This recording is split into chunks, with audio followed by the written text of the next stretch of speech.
how how is he supposed to have accountability for this issue? That's kind of my question because so the NC like he fucked up. There's no denying that. The NCAA bans him. Is he supposed to self prescribe himself sitting out a year then, or should he have applied for the supplemental draft at that point? And would that have been okay? Would the NFL not have been concerned because he didn't litigate it further at that point? I don't know. Like, I don't know what they would deem as correct accountability. I get how it looks bad. They kind of mentioned that in that letter, though, basically saying that you didn't provide any of the background information. You didn't show us what was found in discovery. None of that. You're trying to act like, okay, I had a problem and it is no longer a problem. Let's not actually look at the scope of what was going on. That in and of itself, I think, would be some sort of accountability. Like, I don't disagree, but it's not like you didn't do it, acting like it's a small thing now. It's in the past. It literally just happened. 32 days of rehab doesn't automatically change what I'm assuming was 4+ years of a daily habit. We would love to say that 32 days of rehab is going to just change everybody. I mean, we know for certain that it doesn't, though. Well, my point with that is, what does the application process look like to enter the supplemental draft? I honestly don't know, but for all we know, he and his team thought they submitted what was necessary and required. And the NFL is holding the standard of, well, you should have provided with all this information. He could come back and say, yeah, I will. I've got no problem. Also, it's very public. It's tough for me to completely condemn him for not putting every bit of information within his request for the supplemental draft without knowing if that was an absolute requirement. If the NFL said, hey, you're entering the supplemental draft, you have to provide us every XYZ detail of why. It sounds like he did say, I've lost my eligibility, blah, blah, blah, but he didn't go into super great detail because it was mentioned in that letter as well. And then, that he wanted to play in the NFL was one of his things, which I feel like that's the NFL kind of saying like, hey, that you should have probably focused more on the other thing other than even mentioning, I just want to play in the NFL, which I get. From even before. That's not a qualifier for why the fuck you should be there. For sure. I think that I like the story of someone being able to fix themselves, fix their issues, and overcome it. But I don't know what his path to success is, and everyone's going to critique every little thing that he does along the way. I don't like. Do you not want him to try to fight for himself to have opportunities? I understand the litigation. I understand how it looks bad, but I also understand from his position where it's like, hey, if this is an opportunity, an avenue for me to potentially play in college football, why not try and litigate it? Same thing with how rich people a lot of times don't have to pay taxes because there are loopholes to things and whatnot. Is it bad on the person for using those loopholes or bad for the system for allowing them to be there in the first place? And who should we place the blame on at that point? Okay, I don't know that it was morally incorrect for him to attempt to do that.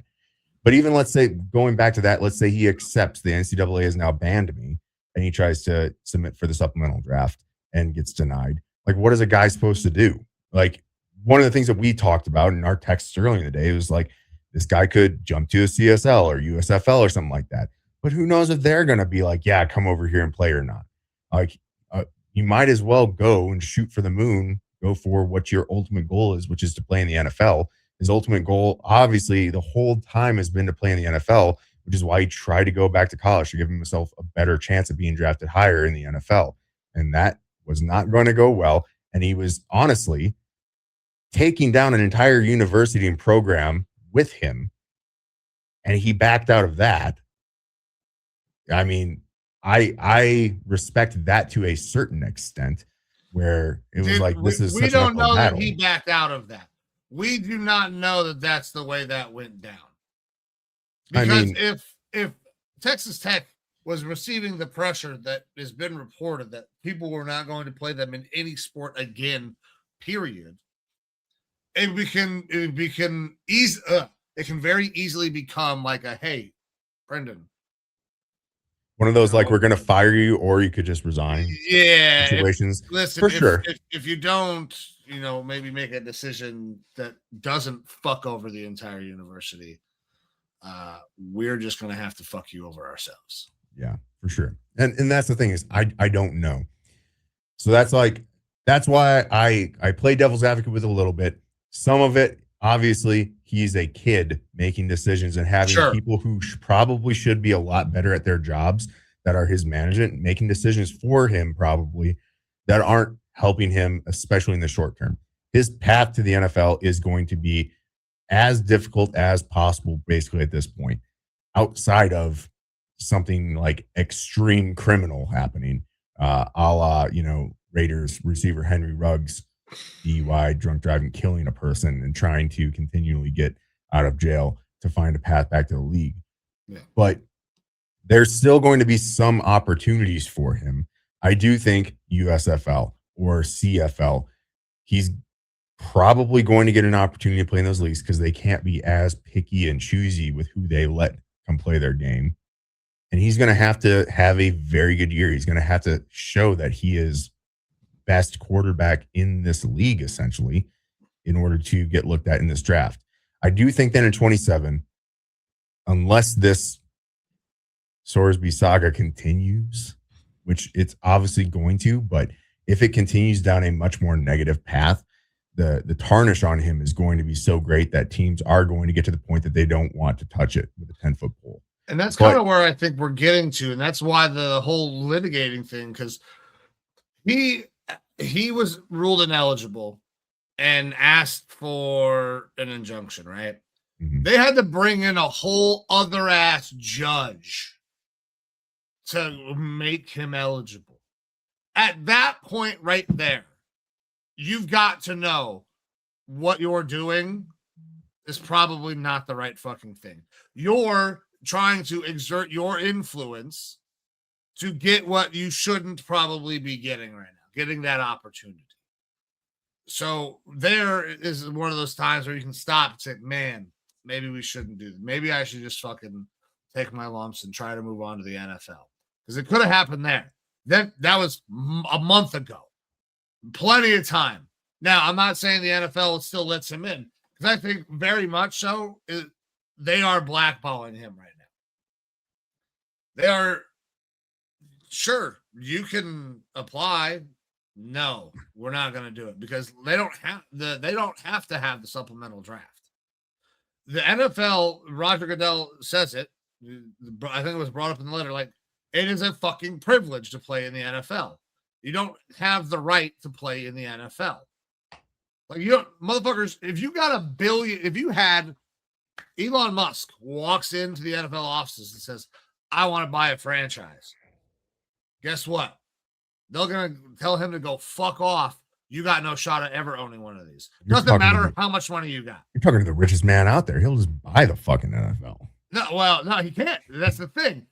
That the NFL is so fucking vacuum sealed tight on the way they operate that you can't pen. Like Donald Trump forever tried to get in the NFL, tried to get an NFL team, started the fucking USFL the first time, or was part of that whole group and basically tanked it the first time because he wanted an NFL team.